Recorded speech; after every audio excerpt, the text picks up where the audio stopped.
Hi, everybody. This is Blaine DeSantis. I welcome you to another edition of Books and Looks. Yes, it's our weekly voyage of discovery as we delve into the world of books. New books, old books, all sorts of books are out here for you, and we're here to look at them and, you know what? Have some really great author interviews, because that's one of the things that distinguishes us from many other podcasts is we bring the authors on to ask the important and the interesting questions about their book. By the way, we appreciate your continued following us, and you can get on Apple Podcast, on Spotify, on YouTube, anywhere you can find a podcast, we are there. Now, today we have a fascinating gentleman with us by the name of John Fazio. John comes to us from Ohio. He's talking about his new book, The Assassination of Abraham Lincoln, subtitled For Smoking Guns. And, you know, we don't do too much of a good deal in learning about the assassination. Oh, we know that John Wilkes Booth shot Abraham Lincoln, but did he do this himself? Was somebody else behind this? And the answer is most likely yes. The question goes, how high up the totem pole did it go? And so here today, John's going to be discussing this book with us. And it's a fascinating thing. Now, first of all, appreciation to John. He just got out of the hospital. Literally, he got out of the hospital, and like 2 days later, he's interviewing with us for this podcast. So I thank him so much for coming on because this has been a lot of fun picking his mind. The second thing is there are going to be a lot of names in here that you might not be familiar with. But I'm going to tell you what, go Google it. You hear a name, you're not sure about it, go Google it, and you'll find something about it, because there's a lot of interesting stuff here surrounding. We talk about all the assassination attempts on Abraham Lincoln's life. At least 12 that are known of. Yeah, we go into some of those, including the infamous yellow fever. Yeah, yellow fever attempt to kill him. Yeah, that's a fascinating exploit there. But we talk about some of the leading people in the Confederacy, and we talk about the Confederate Secret Service, which had its offices up in Canada. Now, I was unaware of this. I didn't know there was a Confederate Secret Service, and that his offices up in Canada, but it makes perfectly logical sense because they're up there, and our federal government has no jurisdiction up there, so they could operate with impunity. So we hear about how they're involved with everything. We're going to learn about coal bombs and log bombs and hear about attempts actually by the North to raid into Richmond to either kidnap or kill Jefferson Davis and the cabinet. Some questions about some of these things, but you know what? Whatever it did, it got the South in this mentality of what they call a black flag war, and that anything goes. We know we're losing. What can we do? What can we do to reverse the tide? And nothing happened. No one's going to do anything. But you know what? They tried and tried and tried. This is a fascinating episode, friends. So I really want to sit down, enjoy yourself, learn a lot. Like I said, if you're not familiar with the names, just Google them because they're all there. They're all players. And when it's all over and done, well, he's going to tell us who he thinks was behind the entire assassination plot. Without further ado, let's go right to my good friend John Fazio up in Ohio. John, welcome to Books and Looks. John, what a book. Wow. Before we actually get into the book, a little bit about yourself and what got you interested in the Civil War. Okay, Blaine. When I was 16 years old, I was a Pennsylvanian too, like yourself. I lived in Altoona, which is about 128 miles from Gettysburg. And one day a friend of mine said, why don't we drive over and see Gettysburg? We were fresh drivers at 16. And drive over, it's only 128 miles, and visit Gettysburg. Okay. So we did, this friend and I was immediately bitten by the bug. I immediately resolved to study this war, as much of it as I could. It was an extraordinary experience. I loved it, and I've never stopped loving the study of that subject. Okay. Well, that's really great. I was the same way. I was a kid, and every vacation we took, which wasn't that often, but when we got on vacation, we did Civil War battlefield. And also Civil War markers by the side of the road. My mother knew every marker, I swear to God, between Pennsylvania and Virginia. We would stop and read the marker, take a picture, and But I mean, we got that. But I never I never got into it the way you've gotten into it. This is something, because not only do you like the Civil War, you are a member of a lot of Civil War related organizations that I never even knew existed.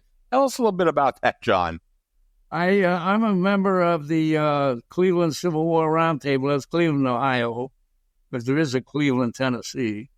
And the Cleveland Civil War Roundtable is one of the oldest, and I would say one of the most elite Civil War roundtables in the country, about 125 members. Not that many show up for our meetings as a rule, but that's how many we have on the roster. I was the president of the roundtable in the years 2007 and 2008. I also am a member, I was a member of the Lincoln Forum, but that membership has lapsed and I have not renewed it yet. I'm a member of the Surratt Society. The Surratt Society is named for Mary Surratt and the Surratt family, where they lived in what is now Clinton, Maryland, but at that time it was called Surrattsville. They were all Southern sympathizers. And it's called the Surratt Society, and it has a magnificent library dedicated to the assassination and the attempted assassinations that occurred on the night of April 14th, 1865. They meet once a year in conference. They're well attended. People come from all over the world, actually. And I have spoken to that group 3 times, PowerPoint presentations 3 times. Laurie Verge was the mother hen there. Sadly, she is now deceased, but she took a liking to me and she opened many doors as a result. So I became quite familiar with the Surratt Society and its library and their personnel. I'm also a member of the Cleveland Greys. The Cleveland Greys are a paramilitary group that meets in an armory that is almost 200 years old. And they are not devoted to the study of the Civil War only, but to the study of all our wars and conflicts. So we get into the Second World War, the First World War, the Mexican War, you name it. We get into just about anything with the Cleveland Greys. So that's the Round Table, the Lincoln Forum, the Greys. I'm also a member of the Western Reserve Historical Society, which Western Reserve, the Historical Society, is a magnificent resource for American history, not just Civil War, but American history in general. And I use it frequently, and as well as other libraries in the area. Now, you may know the Western Reserve takes its name from the state of Connecticut, which in the very earliest days, 18th century, the state of Connecticut was permitted by the Continental Congress or the United States Congress, I've forgotten which, to stake out or lay out certain lands, if you will, in the West, what was then the Western frontier, which was Ohio. And they laid out what they called the Western Reserve. In other words, Connecticut's Western Reserve. And then they sent a fellow here whose name was Moses Cleveland. And you know what happened there? He gave his name to the city. So that's how Cleveland got its name. It all started with Connecticut. And the Western Reserve is still called that.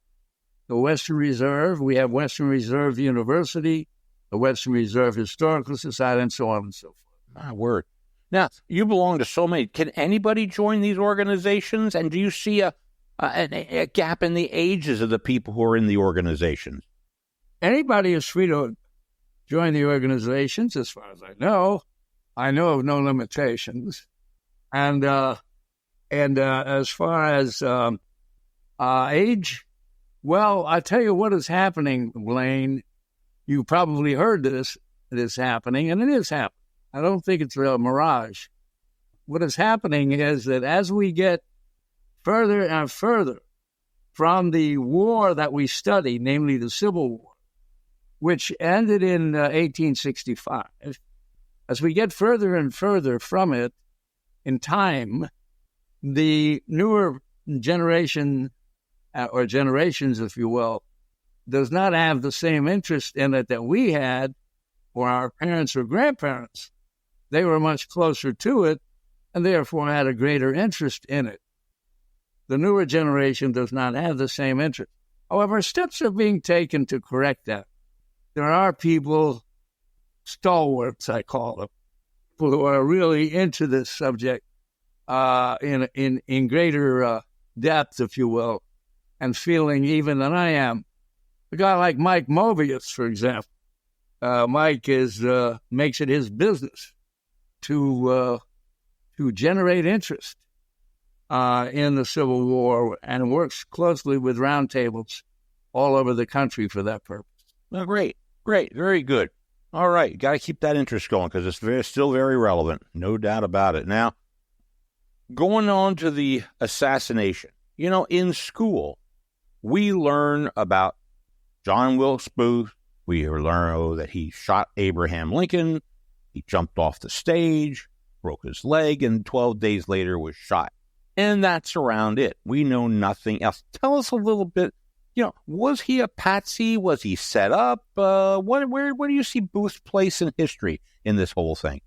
Okay, a good question. An excellent question, Blaine, because the assassination is treated very superficially, and the conventional wisdom that this was a simple conspiracy of Booth and his action team has carried into our own time.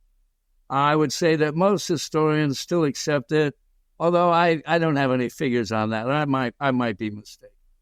The fact is, however, that it is flat out wrong. I've been studying the assassination since 2010. I mean, I've been studying the war since I was 16, as I said. But I specialize in the assassination since 2010. That's 13 years.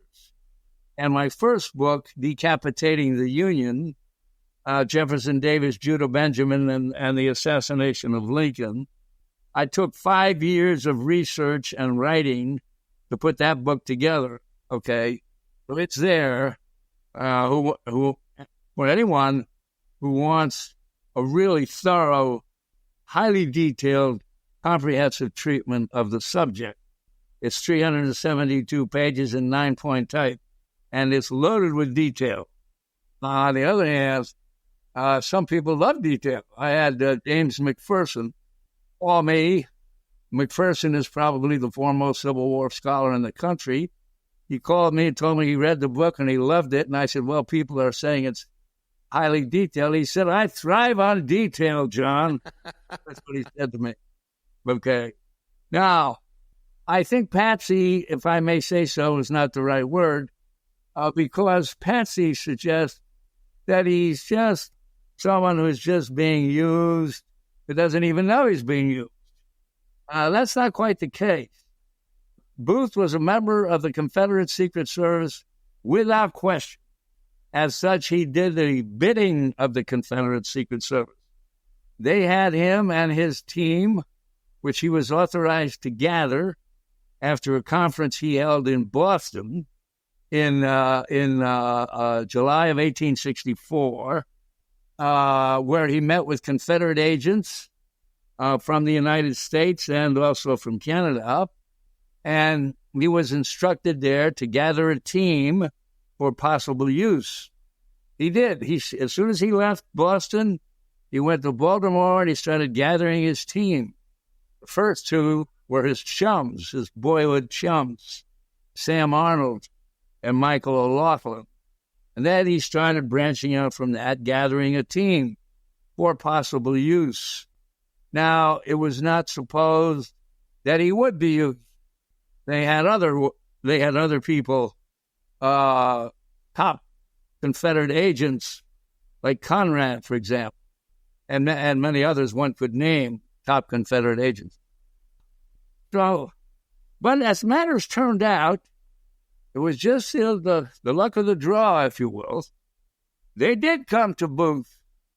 They came to him after the failure of the Harney mission.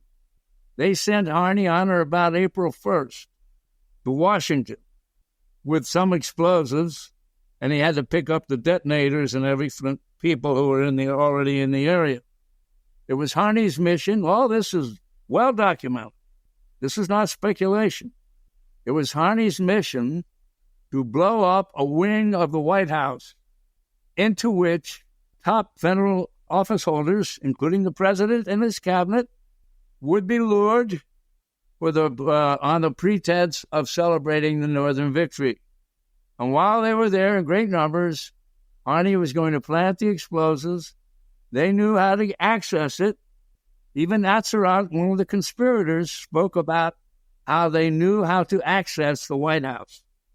So, and to get those explosives in there. That was Harney's mission. And he was working in cooperation with the Confederate contingency in Canada. They were working in tandem, if you will, with the leadership in Richmond to accomplish this goal.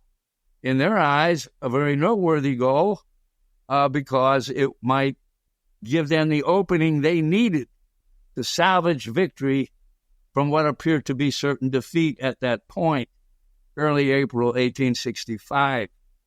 Now, it happened. I don't want to spend too much time on this. I know we have other things to talk about, but it happened that Harney's mission failed. It failed because Harney and his closest comrades in arms who were with him were apprehended and captured by a contingent of Illinois cavalry. So now they got Harney, they got his closest comrades in arms. They don't really know what he's there for. They're ignorant of his mission. So they cannot prosecute him immediately for attempted murder of all of these federal office holders. He is, however, incarcerated, jailed, and he will not spend that much time in jail. And when he's released later, he disappears from history. This is a very slippery guy. He was with the Torpedo Bureau. They said he was so good with explosives that wherever he went, Union casualties and property destruction were left in his wake. How good he was. But on this occasion, he failed in his mission. And so it is my thesis, and I believe the evidence supports it, as indicated in my book and as also indicated in some degree in my earlier work.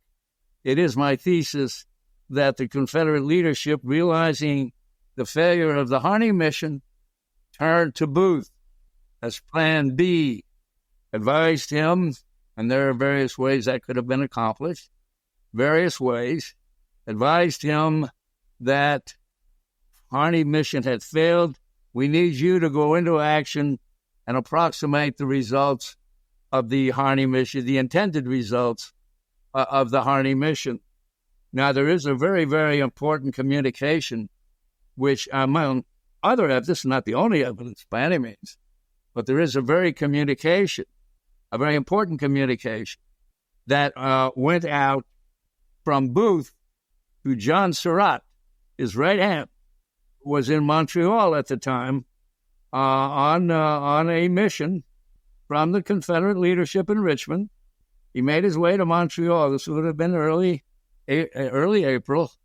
And the message to Surratt was, get back to Washington as quickly as possible because our plans have changed. Plans have changed? Well, what changed them? Does this not suggest, does this not tie in perfectly with the failure of the Harney mission and Booth's new orders to go into action? Okay? And incidentally, that letter is also mentioned in Weichmann's book. Weichmann was a boarder in Mary Surratt's boarding house. Mary Surratt, of course, was the mother of John Surratt. And Weichmann was a boarder there, and he was privy for many, many of the goings-on there. And he knew about that letter from Booth, and he mentions it in his book, from Booth to Surratt. So Surratt, immediately, in obedience to Booth's directive, he starts making his way back to Washington, and that's where some controversy begins as to whether he went all the way to Washington to help Booth or whether he stopped in Elmira. There is some evidence that he was in Elmira New York, where there was a Confederate prison. The one the Confederates called it Elmira. We don't know about Surratt. His whereabouts on the day of the assassination, the 14th, are to this day uncertain. There's evidence placing him in Elmira, but there's also evidence placing him in Washington. In any case, Booth went into action. He knew what he had to do. He knew what was expected of him. He knew it would be difficult. He knew it would be an ordeal. He planned for failure. He drank very heavily in the week or so, 10 days leading up to the assassination to bolster his courage. And he did, he got lucky from his perspective. From his perspective, almost everything went right. Whereas, by contrast, from their perspective, everything relating to his action team went wrong. That's very true. That's correct. Yeah. It went wrong. So none of the other guys succeeded. We're talking about John Powell, okay? Or Lewis Powell. And Lewis Powell was, again, they were going to take care of all these people, going to kill all these people, and his job was just to kill William Seward. But something happened and he couldn't do that. Tell us a little bit about that story. I'll be happy to. It's an extraordinary story. Because, as I said, Booth succeeded. He did break his leg, the fibula, when he jumped from the stage. Fortunately for him, the fibula is not the weight-carrying bone. So he was able to make his way off the stage with difficulty, out the back passageway, out the back door, and onto a horse that was waiting for him, and he got away. That's Booth. Okay, everything it could go wrong, could go right, rather, went right. Now with Lewis Powell, otherwise known as Lewis Payne, everything that could go wrong went wrong. All right, he got there, he knocked on the door. The son, I think it was the son of the servant, answered the door, and he said he had medication there for the secretary. So the son came to the Frederick, said, "Leave the medication with us. We'll see that he gets it." It was a ruse. He didn't really have medication. Okay. And so at some point, Powell realized he wasn't getting anywhere with Frederick Seward, and he had to take matters into his own hands. Okay? So he resolved to run up the stairs, overpower Seward, run into the room, overpower Frederick Seward, the son, and then run into the room and stab to death William Seward, who happened to be in bed because he had recently suffered a carriage accident, and he had metal appliances about his neck, face, and back. Now, so when he did this, he put a gun to Frederick Seward's head, a Navy revolver, Colt, and he pulled the trigger. It would have blown, and it fired. It would have blown Frederick Seward's head off, and that would have probably been the end of the issue. But it misfired, unbelievably. It misfired. Now, they said, I have checked this. The chances of that revolver misfiring are either 100 to 1 or 500 to 1, depending on what kind of ammunition is used. That's how wrong everything went for Powell. So then he tried to use it as a club, and though it did inflict a severe wound on Frederick, the gun broke and fell to the floor in pieces and was now worthless to him. So he ran into the room, attempting to assassinate Seward with a knife, but every time he struck at Seward, the knife bounced off the metal appliances, except for one thrust, made it through and severely gashed Seward's face. But it was not fatal. Then Seward's 20-year-old daughter, Fanny, was in the room. As she saw what was happening, she was aghast, naturally, and she interposed herself between her father and the would-be assassin. And it was at that point that Powell, who did have a soft streak in him, he was an animal lover, for example. He had a soft streak. He could be a cold-blooded killer, but he also had a soft streak. He said later, I did not have the heart to take her life too. And so he ran out the room after he inflicted wounds on some of the other people who had come to help the secretary. He incarnadined a household full of people. Everybody was wounded in some degree. Everybody was wounded in some degree. But he ran out of the house saying, I'm mad, I'm mad, on his horse, and he left. 3 days later, he went to the Surratt house where he needed help. And that's when the federal authorities who were there apprehended and arrested him, an apprehension and arrest that led to his trial, conviction, and execution on July 7th, 1865. So that's why the attempt on Seward failed, but it came within an inch of succeeding. Wow. So again, friends, listening to this, you're finding out information that we've never heard before.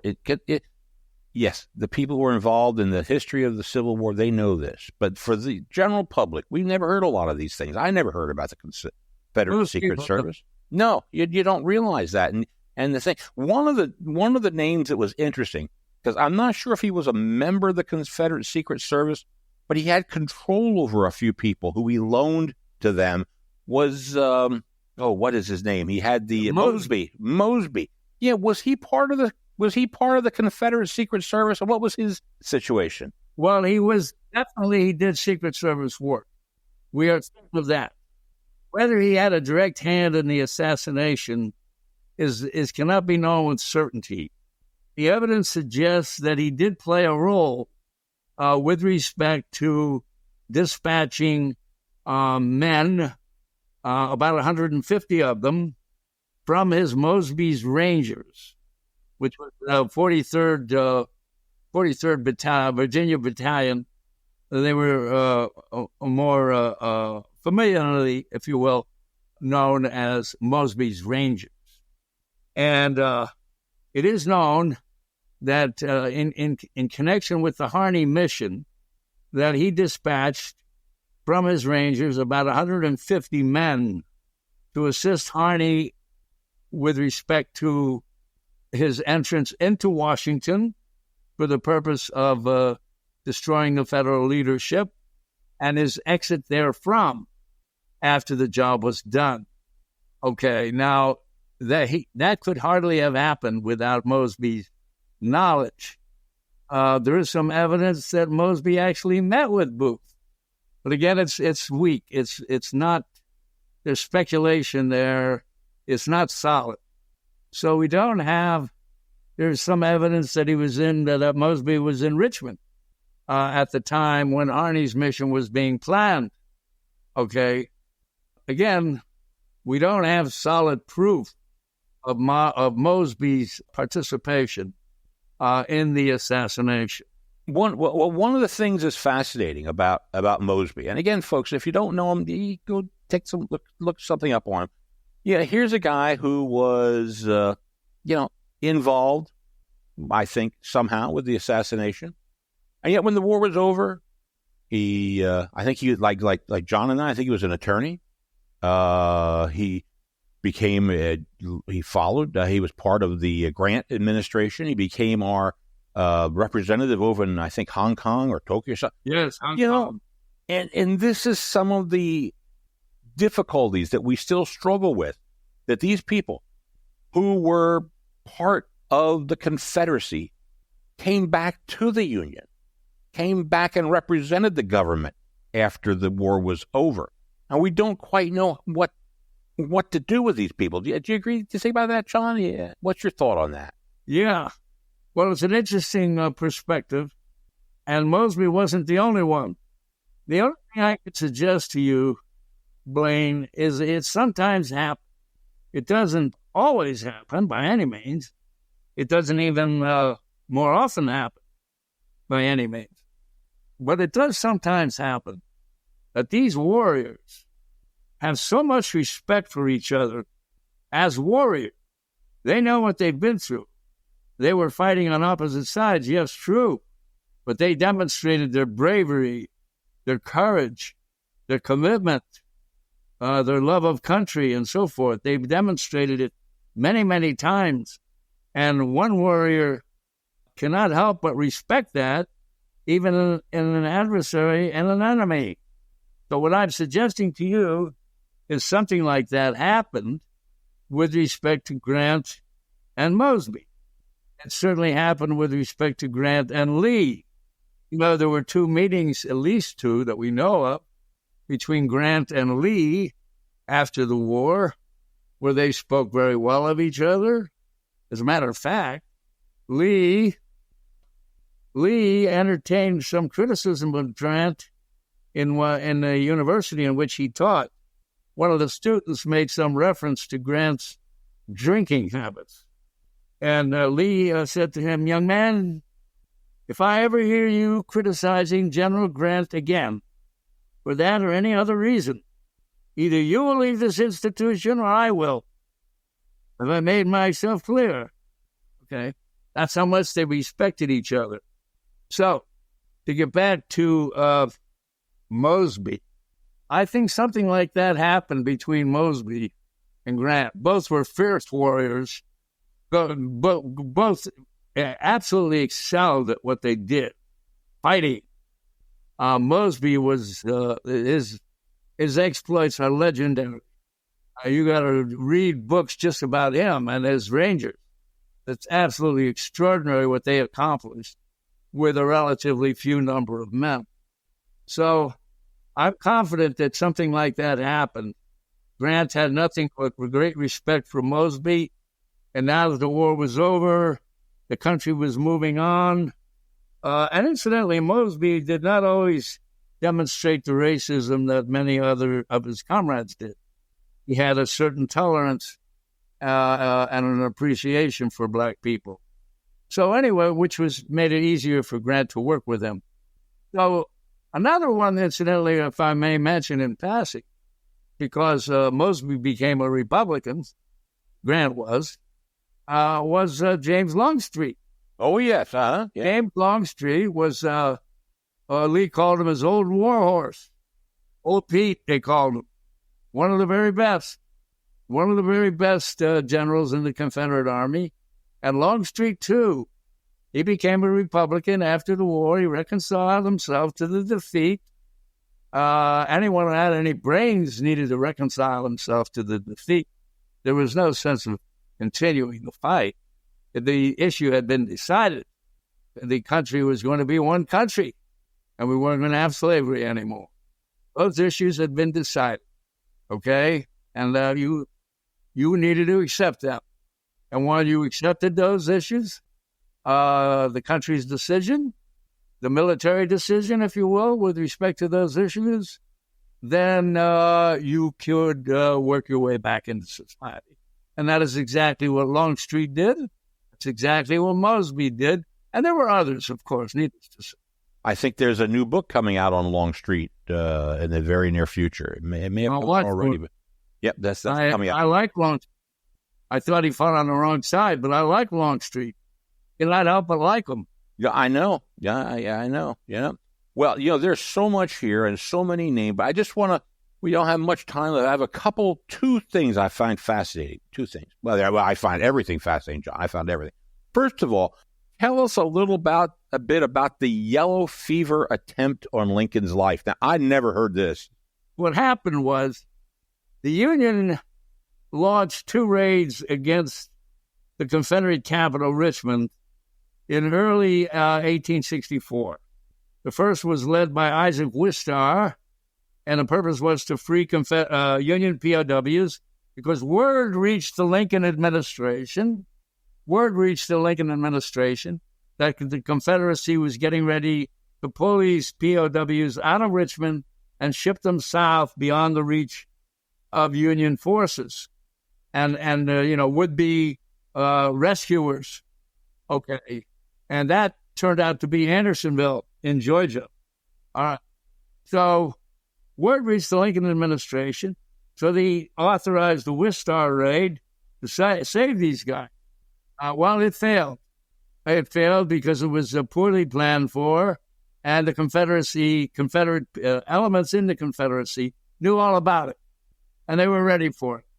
So, but Lincoln didn't give up. Roughly a month later, because this was early February, roughly a month later, late February and early March, he authorized Ulrich Dahlgren, who was the son of the famous Dahlgren who invented the cannon, the Dahlgren cannon, which I think was a 15-inch cannon, and blew the smithereens out of the Confederate ships. But anyway, Ulrich Dahlgren teamed up with H. Judson Kilpatrick. So now you had Dahlgren, Kilpatrick, and they launched a second raid against Richmond, pretty much the same objects, free the POWs, destroy as much public property as possible, including the Tredegar Iron Works, which were making the cannons for the Confederate Army. And here's the kicker. Not just capture Davis and his cabinet, but murder them. That's what the papers said that were found on Dahlgren's corpse. They said that Dahlgren and his forces were authorized to murder the Confederate leadership. Well, when these papers were discovered, it was immediately determined in the eyes of the Confederacy they were bona fide. Whether they are completely bona fide is something that is still being argued about today. Okay? But in any case, it doesn't matter. That's all this palaver about whether they're bona fide or not. Genuine is just that, talk. Okay? What counted was that the Confederacy saw them as bona fide and resolved to take action in response. Right. There too, and they did over the next year, a year of terror against the North, which was overseen and organized mostly in Canada, in Montreal, where the Confederacy had strong contingents of agents with branch offices in Hamilton, St. Catharines, Windsor, and Toronto. My word. Well, tell us a little bit about the yellow fever. Tell us about that's pretty interesting. Right. That's an excellent question. So, one of the plots that was hatched in Canada by Davis's men, now remember these are Davis's and Benjamin's men. They are Holcomb, James Holcomb, Jacob Thompson, Clement Clay, and Dr. Luke Blackburn. These are Davis's men. They are sent to Canada for the express purpose of presiding over a plot to spread pestilence in the North, namely yellow fever, and also, to a lesser degree, smallpox. Part of this plan, which was, as I said, all of these four people were involved, and all of these four people met with Godfrey Joseph Hyams. Oh, they all met with him.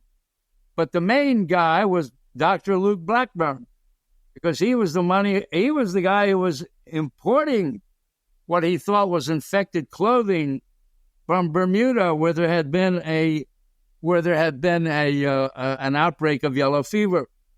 Okay, so Blackburn takes Hyams under his wing and tells him he's going to become a multimillionaire.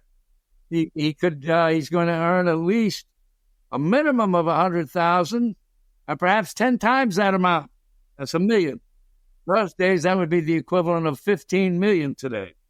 That's how well he's going to be paid. And not only that, but he's going to become a gentleman, not a working-class mechanic, which he was, a shoemaker, but he's becoming a gentleman. All he has to do is spread this pestilence.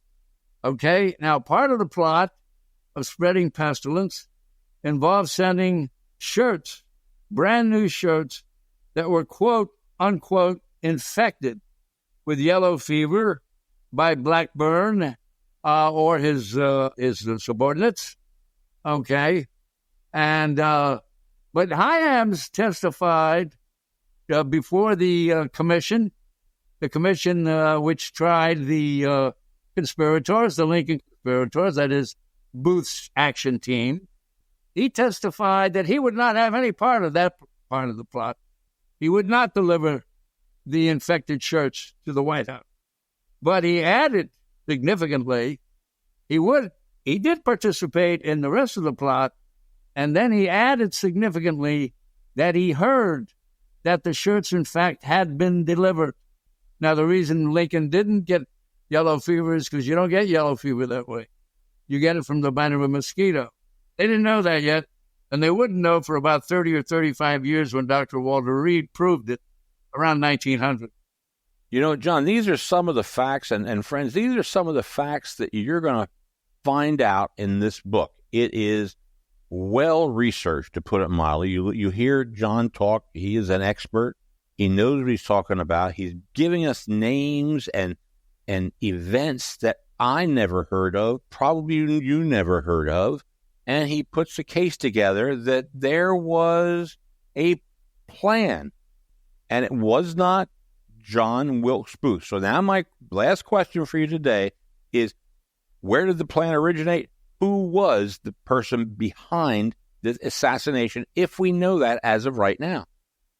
I would say that the evidence is very compelling that the two people who ultimately, I mean, there are a lot of middlemen, intermediaries, and small fry, but the two people ultimately who must take responsibility for the assassination are President Jefferson Davis and Secretary of State Judah P. Benjamin.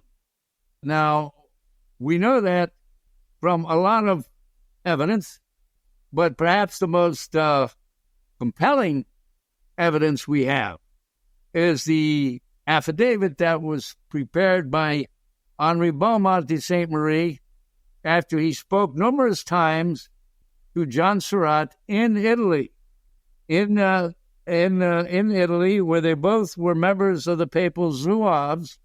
They had both been friends. Marie took Surratt into his confidence.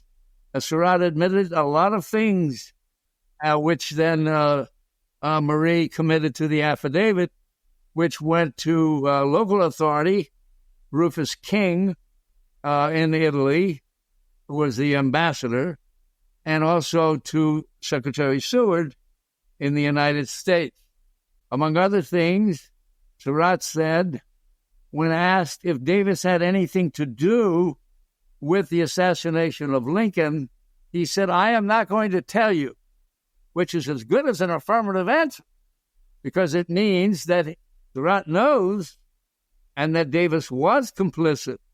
Otherwise, he would have said, "No, I don't know." That's true. That's true. Or he would have said, "I know," and no, he had nothing to do with it. So to say, "I am not going to tell you," in response to the question, was Davis involved in the assassination, is as good as an affirmative answer. He goes on to say that he, Surratt, and Booth killed Lincoln, and then he said two things. They had operated under orders from men who are not yet known, some of whom are in London, some are elsewhere. He is in Rome, but he can get money anywhere, anytime, Surratt said. And then he said not only that he operated under the orders of men who are not yet known, but he operated under the orders of men who took their orders from Jefferson Davis. Okay. Well, this is all in Beaumont de Saint Marie's affidavit. Now, and given the fact that Davis and Benjamin were the two highest people in the Confederate government, without which almost nothing got done, I have to believe that the evidence is compelling, that they bear ultimate responsibility for the assassination. But I will add that they thought Lincoln had ordered the same for them.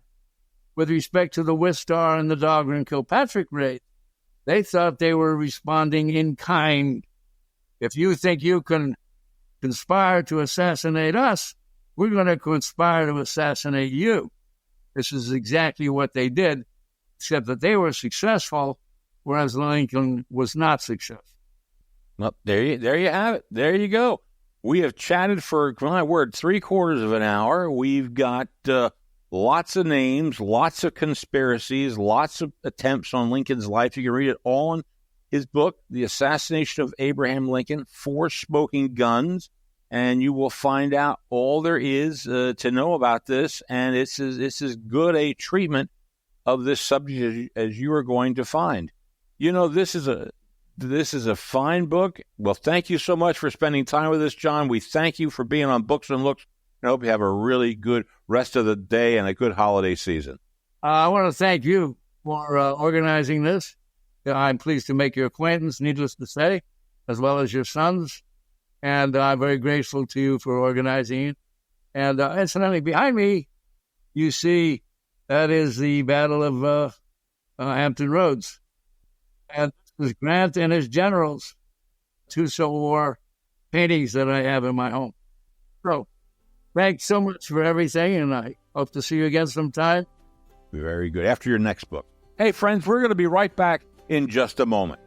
John, thank you so much again for coming on to Books and Looks. We appreciate you taking your time, and I know it's difficult. You just got out of the hospital, and we really, really appreciate you coming on. So, you know, this is one of the great things about authors. They're so excited to talk to us about their books that, you know, can't keep them down when it comes to Books and Looks. Nope. Very happy to have them with us. And it's been a heck of a year for all of us here because this is one of the last ones of the year. So you know what? I just say thank you to each and every person out there who's made this possible. If you want full book reviews, go to viewsonbooks.com. That's my website, viewsonbooks.com, is what you get my reviews on the books. We also thank the good people at Podcast Studio X, as well as my son, who's my producer. He's been a big help, and I tell you what, I couldn't do this without him. So on behalf of Books and Looks, this is Blaine DeSantis saying, may all your leaves be pages in a book.